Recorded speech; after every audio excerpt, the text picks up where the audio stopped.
us tonight. Finance Minister Dr. Kasala Tuforson is set to present the 2026 mid-year budget review to Parliament on Thursday, July 23rd. The mid-year budget review is expected to provide an update on the implementation of the 2026 budget, assess Ghana's economic performance during the first half of the year, and outline any proposed fiscal policy adjustments for the remainder of the year. Now, this review is expected to capture the government's objectives for maintaining the nation's economic recovery, bolstering public finances and boosting private sector-led growth during the second half of the year. In addition to evaluating the implementation of the 2026 budget, he's expected to give an update on Ghana's successful completion of the country's external credit facility program and preparations to transition to the IMF's policy coordination instrument. Ahead of that, though, the minority in Parliament has challenged the government's economic growth trajectory, arguing that recent growth figures are largely driven by unsustainable measures, including reduced capital expenditure. Here's Ranking Member on Parliament's Economic and Development Committee, Kojo Opon Nkrumah.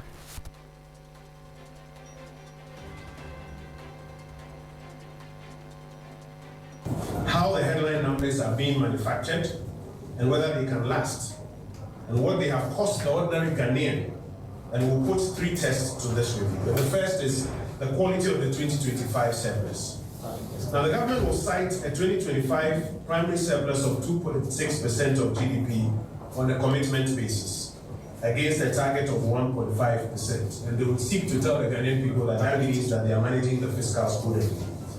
But we want to sound a caution ahead that it's important to look underneath these numbers. You will find that revenue has missed the revised target by about 4.7%, and the surplus was delivered because expenditure was compressed by 13.8% of GDP. In plain language, the government did not out-collect its target. It rather underspent its expenditure targets. Savings from delayed capital execution are not structural reform. They are only a postponement of things that they will have to do at the end of the day. The second issue is something that the first quarter of 2026 confirms as a pattern. Now, the government's own data, through what the Bank of Ghana has just released ahead of the MPC, shows that first quarter spending is about 62 billion against a target of 78 billion. That is 21.2% below target. Capital expenditure is 41% below target. This is a government that says that its focus is a big infrastructure project out of which it will create 800,000 jobs. And they are 41.9% below target on capital expenditure. Foreign finance projects is about 0.6 billion Ghana cedis out of 5.3 billion Ghana cedis. Goods and services, 35% below target. Kojo Opon Nkrumah is ranking on Parliament's Economic and Development Committee. Let's get a bit more into the numbers. Wisdom Safo is with our research desk here at 3FM. He's joining us with some details of the numbers as far as our economy is concerned for the last half year of this economy, right? Yeah. So what are you learning from the numbers? Did we meet our targets? Well, it depends on how you look at it. But, we have a popular adage that says that if the fundamentals are weak, the exchange rate will expose you. Very familiar adage. Very familiar. And it's because if you look at the Ghanaian economy, it's centered around the exchange rate. When the city is doing well, it fits into every single economic indicator. So I'm going to start from the exchange rate. We started this year around 10.6, that's 10 cedis, 60 pesos to the dollar. We are currently around 11.5. And I'll explain how come we got to that 10.6. If you recall, in 2025, we had some intervention from the Bank of Ghana in the economy in supporting the city, about $10 billion injected into the economy. And that's what led to that 10.6 Ghana cedis to the dollar that we had last year. But now we are hovering around 11.5. And it's largely due to the Middle East conflict, because if you realize anything that tend to shake the international market, especially the oil markets, because if you look at our import bill, importation of crude, importation of fuel constitutes a large margin. So if the prices are increasing, it means that you need more dollars to get this crude from the international markets. Then your city becomes very shaky. So that's one of the most important things you have to take note. And for the first half of the year, realize that it's the start of the year, a start of a new business season, a start of a new financial year for most of the companies. So most of the importation and the business transaction happen within this first half of those years. That's why we had a slight increment from the 10.6 to somewhere 11 Ghana cedis by mid-March. So in all, there has been some fluctuations, all right, but still it's within the 10 to 12 Ghana cedis range that President Mahama said last year that the true value of the cedi rests between 10 to 12 Ghana cedi. That's for the exchange rate aspect.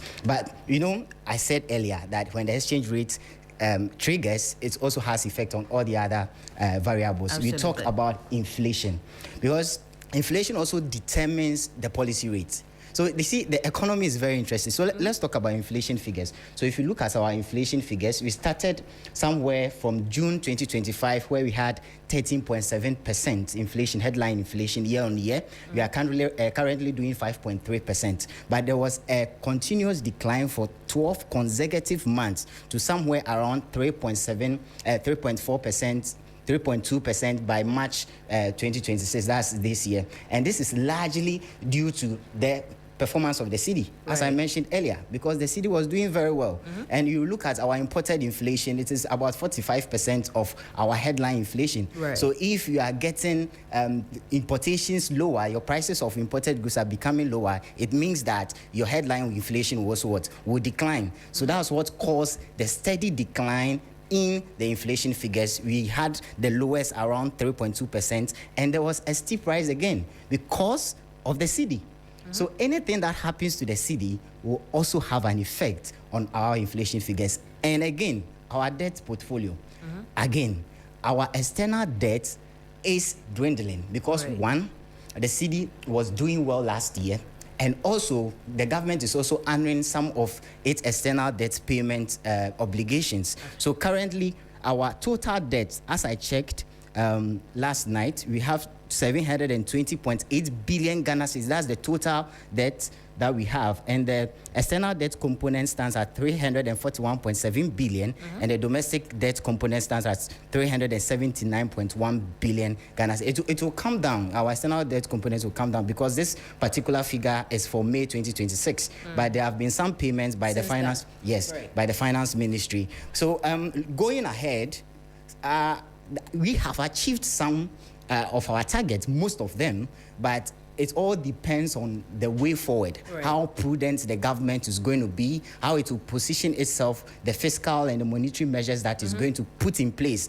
That's what will determine whether there will be hikes in the economic indicators or it will remain very moderate. What do the numbers project for the second half of the year? So there have been a lot of projections by these credit agencies, by Fitch and all these credit agencies. But they are rating agencies. They are saying that we will still range, we will still keep this range. We will remain between these bounds, especially for our inflation. We will not cross into the double digits. We also talk about the debt components. We have started paying some of them. We remain within that 700 range. We will not cross 800 billion Ghana cedis. That's what they are saying. But it's all you never know. You don't know what the direction of the government is going to be. You don't know which route they are going to take. So it's mostly dependent on the monetary direction. But just today, the MPC announced that the MPC rate, policy rate is 14%. Absolutely. And they look at the inflation figures. You know, policy rate determines the lending rate. And the lending rate will determine how much you pay as the interest for the loan that you are going to take from these banks. Indeed. So and you know, when there is more money in the system, people have purchasing power. When they have purchasing power, they follow these goods, and these goods also appreciate in terms of prices. Their prices hike. So when you have a lot of money chasing fewer goods, prices will increase. So when the Monetary Policy Committee sits, they look at all these measures before they set these policy rates. So the coming days looks very interesting. Very interesting, and it's only a matter of hours we hear from the Finance Ministry. Wisdom Safo is a researcher here at 3 FM, thank you very much for your input into tonight's program. But let's unpack these numbers. Now, you may have heard Wisdom talk about a number of figures. If you're looking to put it all into perspective, we have slapped it on our Facebook live feed. You can do so right now if you log on to Facebook and search 3FM 92.7. It's a quarter past top of the hour 5. Let's bring in now tax expert Julius Jima to help us unpack all of these things that we've heard and what our expectations should be for tomorrow. Julius, I appreciate your time tonight here on Hot Edition. But let's look at these key indicators and which ones the Ghanaian people should be paying attention to going into tomorrow. Okay, good evening. Thank you for having me. As usual of budget as a reading and then also the review, the areas to consider will be actual transactions or things that have happened. You know, the main budget gives us a forecast of what is expected to happen in the year. Now that the year has traveled to about half of the year, we should be able to expect that we'll be getting reports of actual things that have happened. So areas to expect is, or one of the key areas is our revenue performance, because that is the lifeline for the country. So how much our revenue, that is our tax revenue plus any other grants that forms up our key revenue, how much we have recorded at the end of, let's say, half of the year. And then again, if we want to do comparison, we can equally compare to same year last year. So last year, 2025, June, what is the comparison? I believe that is where the conversation we'll be looking at tomorrow. Absolutely. And I want us to start something tonight. In your assessment of government's performance for the first half of the year, did the government meet its own targets? Well, it is interesting to note that unfortunately our revenues have not been performing as expected. If you look at all the tax handles or the tax type that gives us our tax revenue, it just fell short of the target, and that stands to reason that we are not generating enough revenue in the country. Give us the numbers. What does it look like when you say that the government fell short of its revenue targets? What could have contributed to that? 2 in 1. Okay, so if you look at government fiscal operations when it comes to the government total revenue and grant. So, for instance, as at March 2026. We are getting about 3.6% of GDP. In terms of, I want to share the data in terms of the nominal value, but these are just the percentages of the GDP. If you look at domestic revenue, we are doing what we have, like I said, 3.6. If you look at what the major baskets of the domestic revenue, which is we are doing about 3% of GDP. If these are figures, it permits me to go into my figures. If we will look at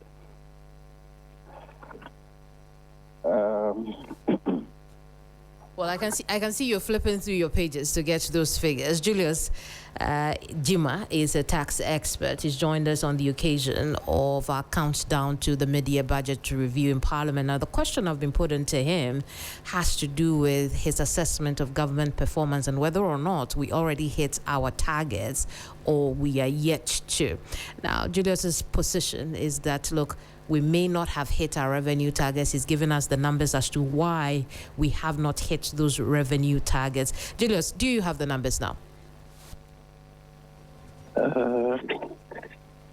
Perhaps we should move away from that while you still flip through so I'll come back to the numbers, the nominal numbers, so that we can get the discussion. Absolutely. But the point you're making is that we could not hit those revenue targets. What could have been the driving force behind that? So we realize that generations are not coming with regards to our income taxes, our VATs, property taxes. Little we are getting this time around from grants. And those are the things that we have been discussing over the years as to how we are going to move income taxes and then especially VATs in the country. There has been a lot of exercises that the Ghana Revenue Authority have embarked over the last years to make sure that people will now do more compliance and make sure that they are able to get more taxes. I think the Finance Minister also embarked on an exercise trying to go around all the revenue agencies to make sure that they can collect the necessary taxes as much as needed to be able to support government programs and policies. These are the things that is currently happening. We have discussed the informal status of our economy, and then also, as a result, we are not able to get more from the system. Government also has embarked on a lot of exercises when it comes to our debt sustainability. So there wasn't enough fiscal space for government to be able to get, the necessary revenue. Let's not forget that government has also abolished some taxes as a result of, bringing down our revenues. So all of those came together to impact our ability to tick that box for our revenue targets. But is that enough to say, as the minority argues, that the economic growth that the government is reporting is by reduced capital expenditure rather than sustainable expansion? Essentially, what I'm asking is, has the economy grown? And if it has, in the first half year, what were the drivers? Is the minority right when they say that this growth is driven by a government that is not willing to spend? So if we go to the real sectors of our economy, you realize that in the first half, like as we are referring to, data that has been shared by the Bank of Ghana. So we are looking at our GDP growth went up by 6.4%. That is including oil. Excluding oil, growth rate also went up by 6.3%. Now, if you look at the three areas of the economy that we measure the growth rate, so you're talking about agriculture, industry, and the services. Services grew by 4.0%. Industry also grew by 6.9%. And then, agriculture was down by 4%. The comparison here is that if you compare these figures to same year last year, 2025, that is where the discussions are. For instance, if you come back to June 2025, overall GDP growth rate, including oil, was 6.6%. As again current year, which is 6.4%. And these are data that has been shared by the Bank of Ghana. And then overall GDP growth rate, excluding oil, grew 8.5% last year, same year, as compared to 6.3% current year.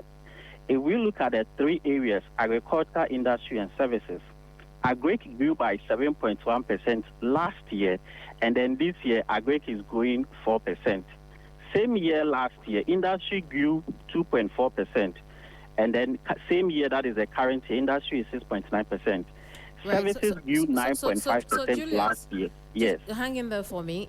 Is there then the general outlook or review rather, because you're looking at the first half of the year, that there was growth as far as the economy is concerned, yes or no?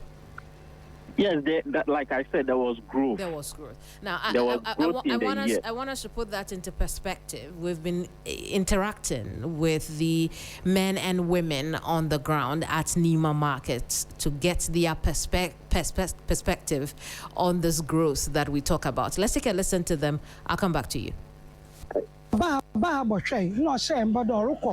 2 weeks time. Obama a contractor by site. Since I say time Oba 9th November. No, January contractor by site. Since I war July. She ain't said the year we will listen. It's Serena Yellow.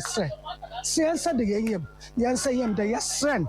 One for one show when you're much attack. I do go my. Lay how to do. Yes, can you show? One and Yipalu. I hire when Yipabiamba. And this guy is shampoo on the show. It's yes, sir, Mr. President. Yeah, in there. I wear the one saka dinner. Yeah. Them Raya Makumasi Makepos, where do you see? Or by young part 24-hour market, or for market circle, or fine young family. For your say, Fu and Omatumakoso. And to a moment, what dinner all of fair, or Muya who be my end. No Muntu all of fair, my answer, and my yellow. Yes, young Montoya. And if you are, your pan and your prize, I see a quantity dear. So, Omunia ready some of ya. at least share maintenance no feel baby access and more accidents. An inflation system na didn't know at least no ye, but ebe fum na ontumi nsan nko fum no by the economic indicators and the na point there oye, but ebe your pocket na ontumi reflect papa. So my concern is the treasury bills, the exchange rate. It has really depreciated. So I'll be really glad if our finance minister should tackle that issue, because as students as I am today, when I have some 500 cedis, I would like to invest in treasury bills to get some dividends from that place. But looking at the rate of exchange, it's really, really, really low. The finance minister to look more into the sanitation processes of the nation, because the recent flooding caused a lot of disaster in the nation. I'll tell him that he should let some of the people in position hold more account when it comes to the environment, not only Takrade, but Ghana as a whole. You're listening to Hot Edition here on 392.7 FM, and those were some voices from the Nima market in anticipation of the mid-year budget review tomorrow, Thursday, the 23rd of July, 2026. So let's get into some other stories tonight. Perhaps we'll do that after this break. Don't go away.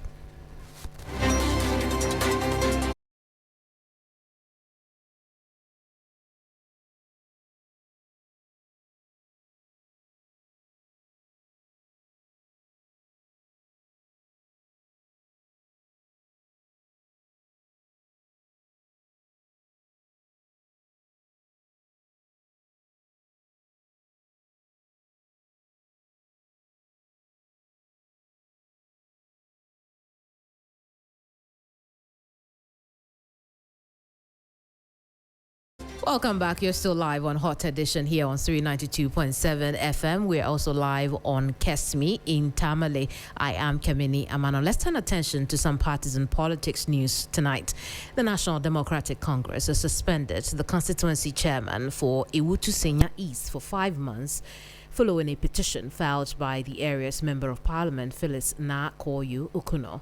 The decision was taken by the party's Functional Executive Committee at a meeting held on July 21st, 2026, after considering the petition alongside recommendations submitted by the Central Regional Council of Elders. According to a letter signed by the NDC General Secretary, Fifi Fiavi-Kwete, the committee found sufficient grounds to invoke Articles 48.4 and 48.6 of the party's constitution, leading to the immediate suspension of the constituency chairman. The letter further states that the matter has been referred to the party's National Disciplinary Committee for a full investigation in any further action deemed appropriate under the party's constitution. Now, during the 5-month suspension, the chairman has been directed to refrain from performing any official duties or exercising any authority as constituency chairman until the disciplinary process is concluded on the party issues further directives. Now, the letter copied to the Central Regional Chair, the Awutu Senya East Member of Parliament, the Regional Chairman of the Council of Elders, and the Constituency Secretary also urged the suspended chairman to treat the matter with the seriousness it deserves. The party has not publicly disclosed the specific allegations contained in the petition yet.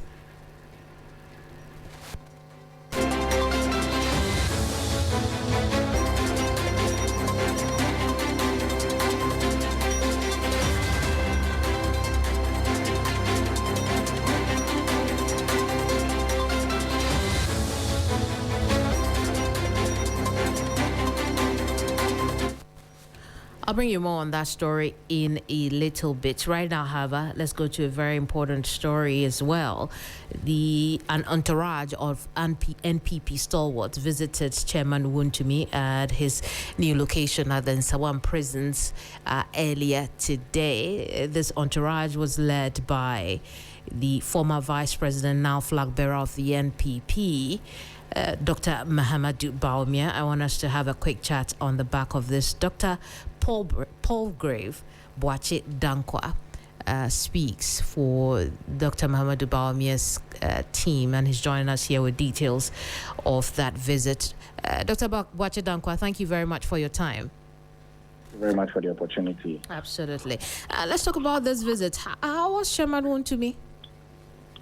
Well, very, very well. The flag bearer of the new Patriotic Party and presidential candidate for the new Patriotic Party, Alhaji Dr. Mahamudu Bawumia, led the delegation to visit him this afternoon at Nsawam Prison. In the delegation was the minority leader, Afenyo Markin, the deputy minority leader, Honorable Patricia PJ, the general secretary of the party, the MPs from Ashanti region, the Eastern Regional Chairman, and a few other dignitaries that went to visit him. I must say that the former chairman of the party as well, the Honorable Chairman Blay, was also there. I see. What was the purpose of this visit? Well, Chairman Wontumi is the sitting Ashanti Regional Chairman of the party.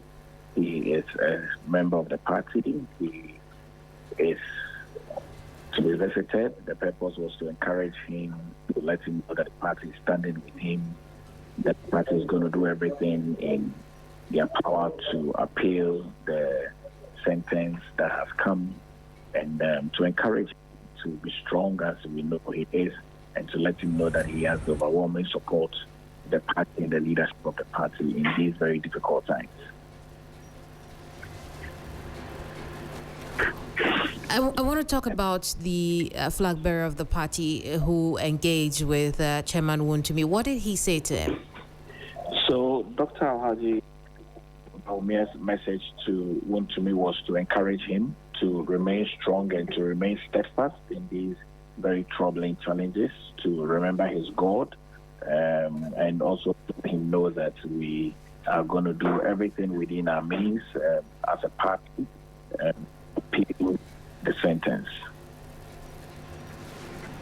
I see. And you know, we had to go all the way there to say that to him. Well, we've had when time. People go through very difficult challenges, you must show love, and that is one aspect of it. And so, the caring leader, Alhaji Dr. Mahamudu Bawumia, needed to marshal all of us to Nsawam Prison. You don't think that was an important visit? You don't think that it is important for members of the political party to sympathize with Chairman Wontumi within these difficult times? If you have someone in Nsawam Prison, wouldn't you visit the person? Even in the hospital, wouldn't you visit the person? And so humanity demands that you show love and care during very deep, difficult times. So what is the message that the party, the flag bearer, will want people to understand by this visit? What is the message you're putting across? The message is that Chairman Wontumi is still a member of the party. We care about him. We are going to stand with him. We are going to support him. The General Secretary has already intimated to the entire Ghanaian people that we are going to appeal these convictions and guilt and sentences. And so we still stand by those messages, but it's to let Chairman know that we are with him. He's not alone. We are standing with him. Speaking of appeal, you must have heard the Deputy Attorney General that in the state's opinion there is no basis for appeal as far as the Summer Boy case is concerned. How does that come to you? Is the greatest apology that can come from my senior community of learners that one should not appeal. Everyone has a right. He didn't say you shouldn't appeal. He said. Well, that is the interpretation of what. That's the interpretation. I mean, I would even wish that you had held his comment on those. To be honest with you, between he and I, Keminni, to be honest with you, okay. I mean, I would have wished that he would have his comment on that, because everyone has the right to be able to appeal a sentence. So if the Attorney General is saying that. I mean, in summary, there's no need to appeal this. I mean, really, what are you trying to say? I would really deal with, and Keminni needs to be real about it. Someone is in jail, okay, for a crime that is not caused. He's not being jailed that he's involved in galamsey. He's being jailed because he has facilitated people to go and do illegal mining there, which is also false. How do you use circumstantial evidence in an issue like this. So I would have wished that the Attorney General, the learned Deputy Attorney General, would have held brief on this, rather than saying that you cannot go and appeal. What will you go and appeal and it's overturned?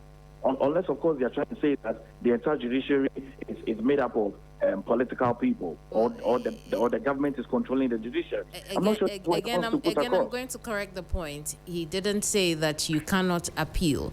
He says appeal is the right of everybody. But there is no basis.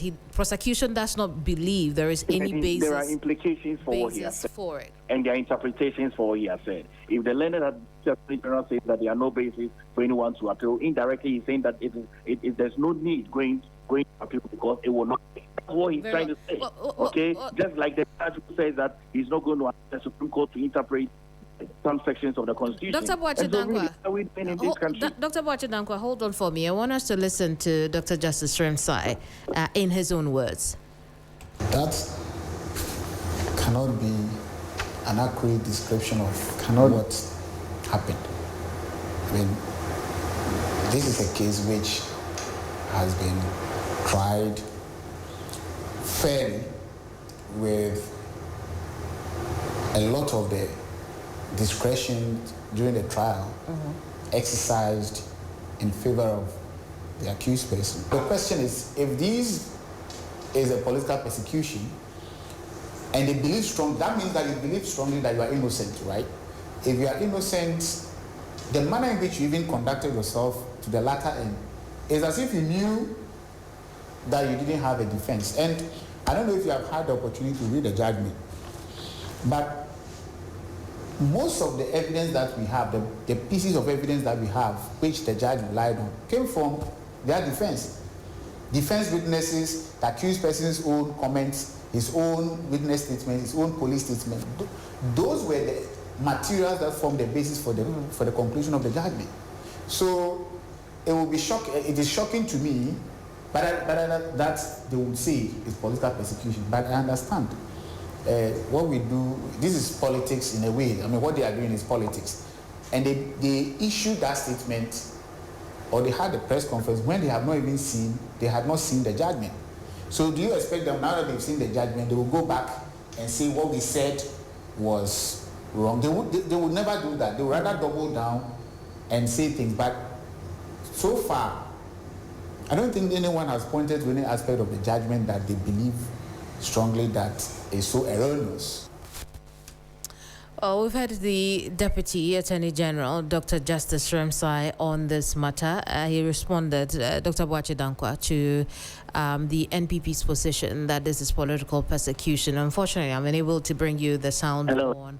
Can you hear me? Can you hear me, Dr. Boachidankwa?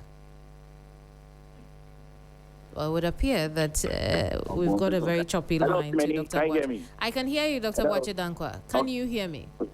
Can you hear me loud and clear? I was in court when the judge was delivering her statement in terms of her judgment, okay? I was in court. I listened to everything.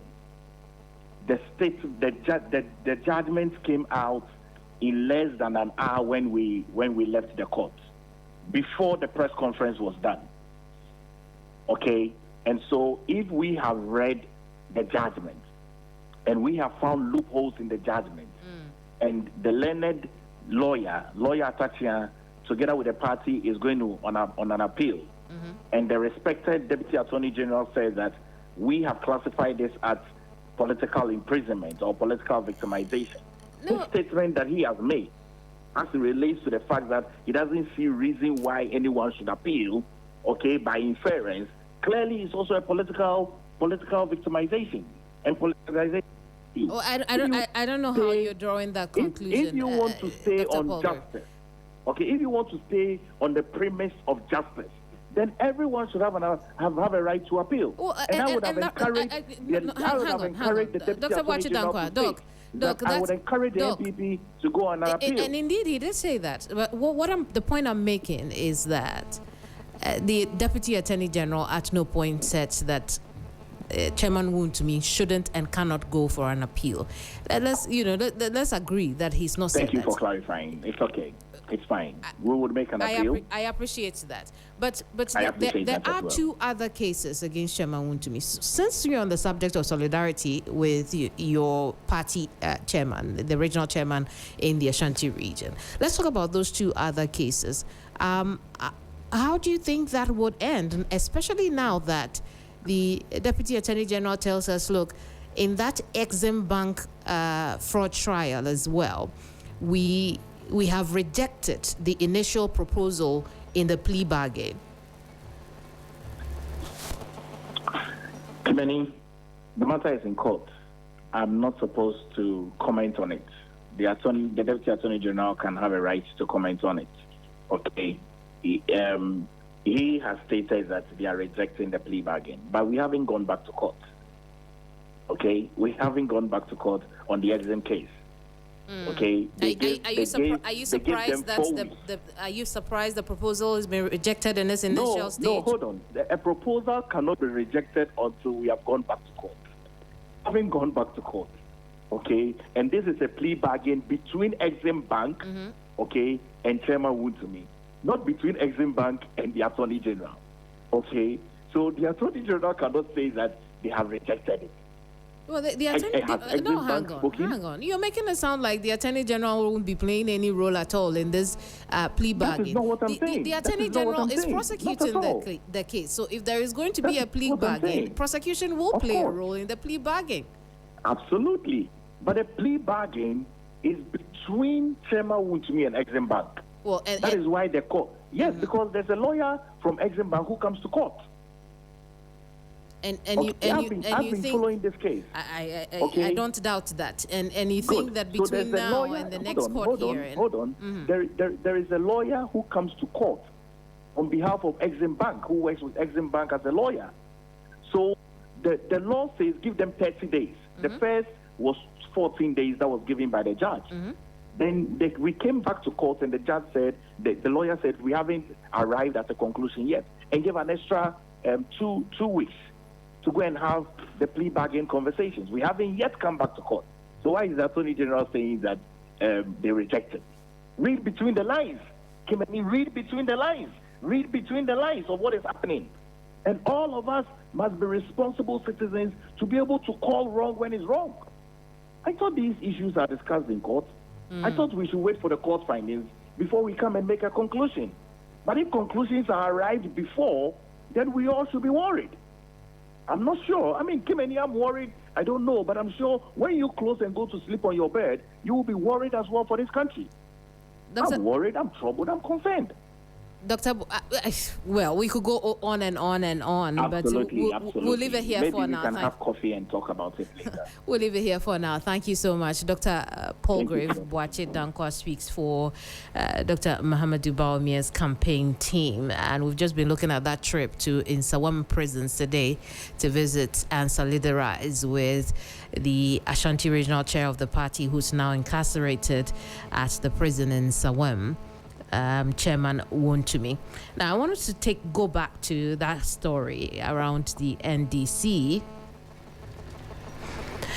because we know that as of now, the National Democratic Congress has suspended its constituency chairman in the Awutu Senya East constituency for 5 months following a petition filed by the area's Member of Parliament, Phyllis Nakoyo Okunom. The decision was taken by the party's Functional Executive Committee at a meeting held on July 21st, 2026, after considering the petition alongside recommendations submitted by the Central Regional Council of Elders. Let's stay on the subject and bring in now Otim Papi, who's the NDC Secretary for the Awutu Senya East constituency. Otim, good evening to you. Good evening, Keminni. Let's talk about this suspension of Chairman Ejare. How does that come to you? Well, Keminni, as the constituency secretary, I am quite surprised at the turn of events. Simply because you would have expected that some adjudication processes would have been kicked in that the entire constituency would have been aware, people involved would have been aware that there is a certain process going on.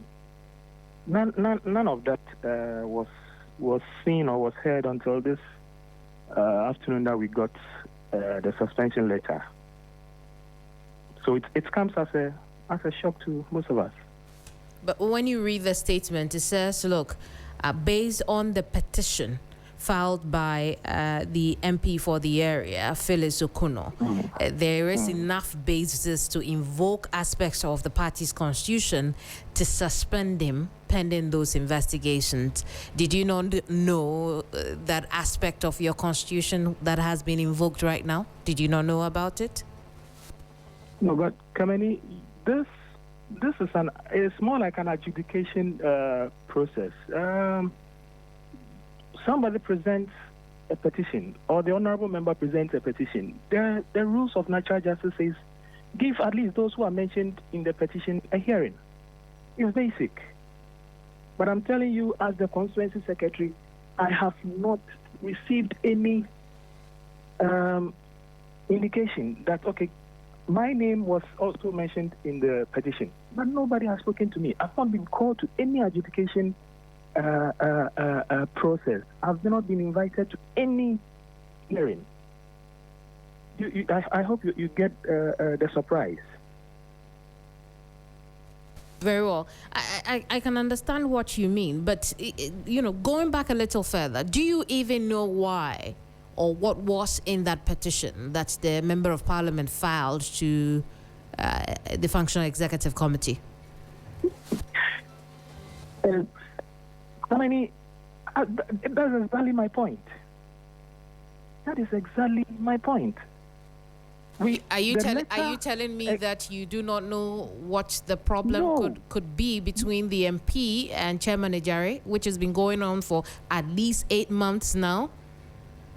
No, Keminni, I would not dispute the fact that there are tensions, there are issues, but as to a formal petition against the chairman, myself and other executives of the constituency, we had no idea. I'm just reading the letter. In fact, I was reading the letter when your producer called me.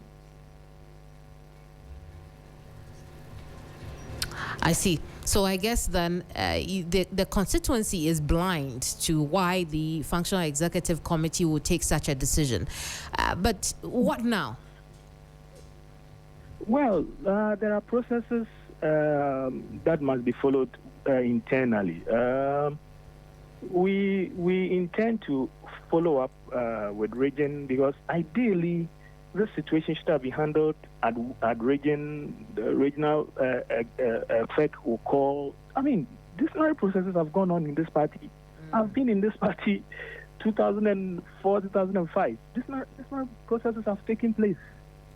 We usually refer to the region. Region handles it. If it feels that it must go, then the process follows as our constitution says. But this really comes as a surprise, because region has not informed us of any adjudication process that has taken place that has resulted in any further petitions being sent to national. I hope you get me, Keminni. It is quite surprising. We are all surprised. At least we would have dealt with it at the region. Then the processes is going on, and then. But the tensions at the Awutu Senya East branch of the NDC has been going on for a while. As executives, what did you do about it? Keminni, there are several things that we've done to region, to national. You see, this thing did not start today. That is why some of us were of the opinion that probably national should have called the entire Constituency Executive Committee, sat all of us down together with the Honorable MP, with stakeholders, and listen. For us, that would have been best, because these issues have been going up. Recently, what even flared up the entire thing was a purported spokesperson of the MP going on a national TV and then claiming that the chairman wanted to marry the MP. and the MP refused. I mean, things unheard of. You get it? So you would think that probably the National would have adopted more of a reconciliatory stance than this rigid disciplinary stance that for some of us it's a bit short of due process. Very well. We'll leave it here, Otin Pabi. Thank you so much. Otin Pabi is the NDC secretary in the Awutu Senya East Constituency. He's been telling us that they are disappointed by the recent statement suspending Chairman Stephen Ejari in that same constituency. Listen attention to education now. The Ministry of Education has approved a revised national curriculum that makes teaching Ghanaian languages compulsory from kindergarten through primary 3. The curriculum also makes it mandatory to teach Chinese in schools. Government says the policy is aimed at improving pupils' understanding of lessons, boosting literacy, and enhancing critical thinking at the foundational level. The directive follows a comprehensive review of the basic school curriculum by the National Council for Curriculum and Assessment, NACA. The revised curriculum also recommends the introduction of additional foreign languages, including Chinese and French, to broaden students' global competencies, Education Minister Haruna Iddrisu has given the Ghana Education Service 1 week to begin implementing this new curriculum. In its manifesto, they indicate that it was going to review the school's curriculum and bring on board certain new national priority areas. So with that in view, fortunately, based on the curriculum review cycle, we found out that the KG to Pieces curriculum was due for review. And so we started the process, Honorable, by first evaluating the current curriculum to identify existing gaps, and then also to determine if we are to incorporate these new priority areas, how we're going to do so. Because before we even started the work, there were parents and many other people talking about the fact that our primary school curriculum was overloaded with so many subjects. And so we have to be careful in dealing with that. Our evaluation really came up with certain gaps, especially having to do with mathematics and then English, because when we compare the global proficiency framework, we found that there was we apologize for the wrong voice inserts there. In later broadcasts, we'll bring you the Education Minister on this new curricula. You're listening to Hot Edition on 392.7 FM. I am Keminni Amanor. We'll now make way for some sports news with Sefa Andrews.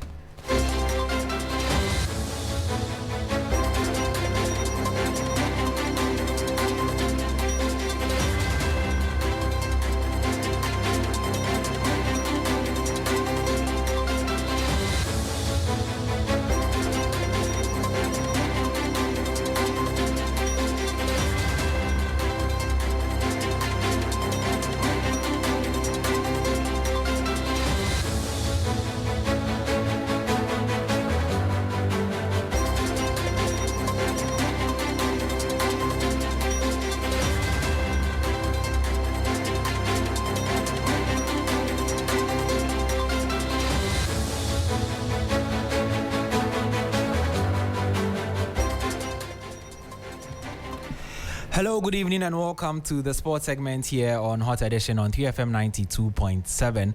Let's start off from the Women's African Cup of Nations, which is slated to commence on July 26th in Morocco. Now, ahead of the competition, CAF President Patrice Motsepe has announced that the prize money for this year's Women's African Cup of Nations has been increased to $2 million.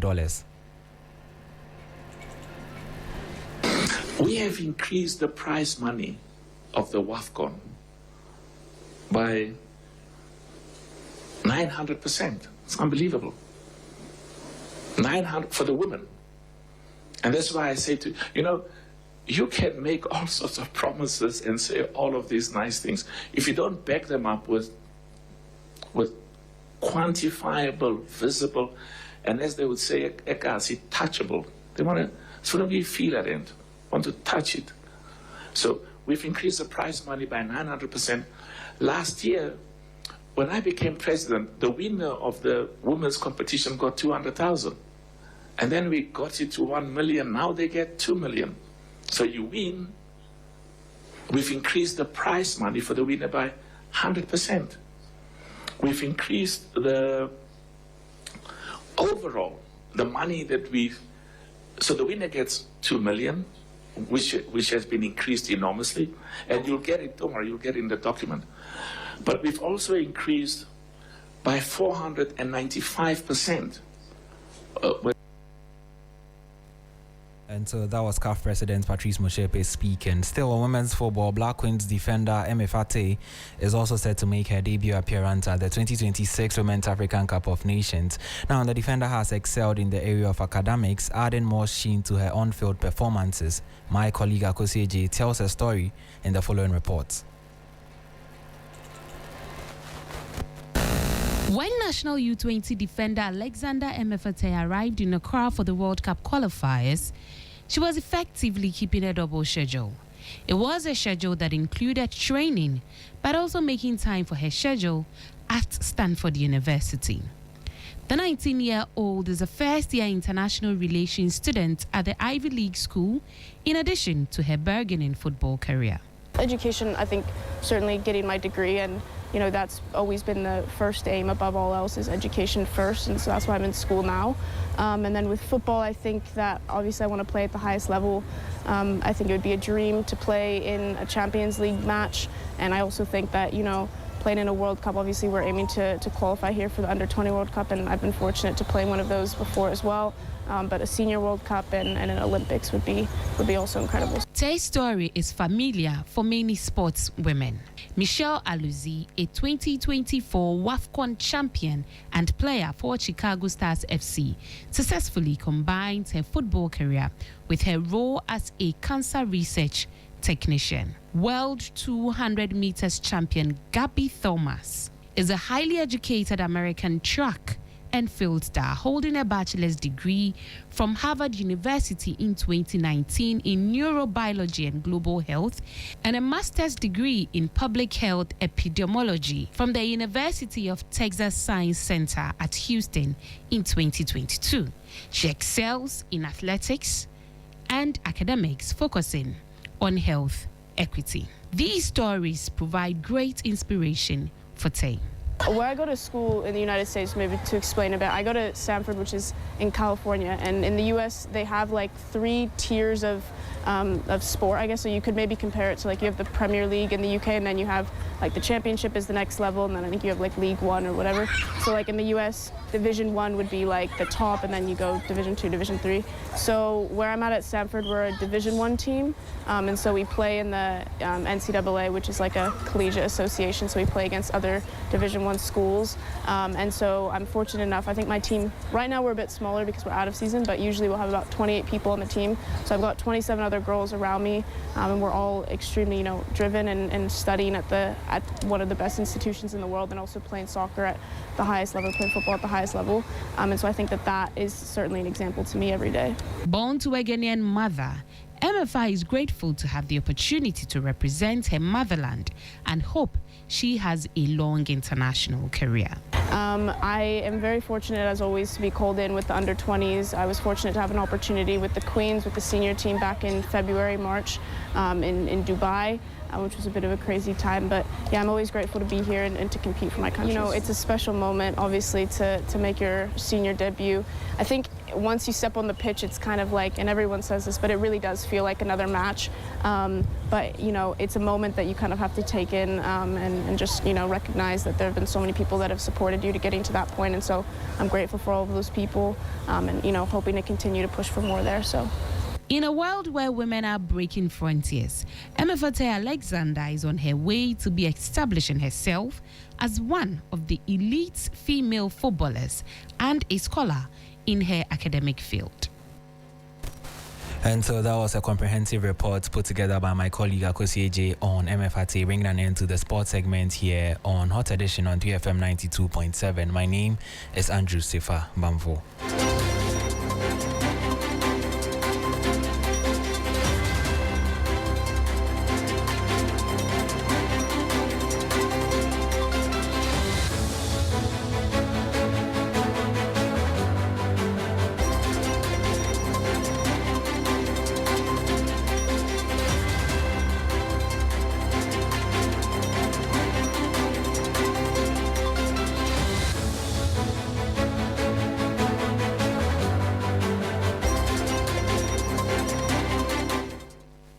Thank you, Safa, for the sports news. You're still here on Hot Edition Live on 392.7 FM. And just before we go, a quick recap of our top stories this hour.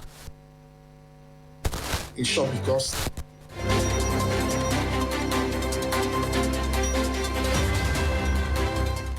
Parliament's Minority Caucus questions government's economic management prowess as Finance Minister readies himself to submit a mid-year review of the budget on Thursday. Also, we brought you the story about how the NPP Flagbearer Dr. Mahamudu Bawumia visited incarcerated Chairman Wontumi at the Nsawam Prisons as Deputy Attorney General responded to the party's concerns on this development. Also in the news, the National Democratic Congress suspends its Awutu Senya East Chairman as tensions rise within the rank and file of the governing party in that constituency, and then a growing push for the introduction of Chinese as a language of study at the lower levels of education, receiving pushback, some questioning the intent of the policy. That'll be all this hour. Thank you very much for your company. The last 60 minutes here on Hot Edition. I am Keminni Amanor.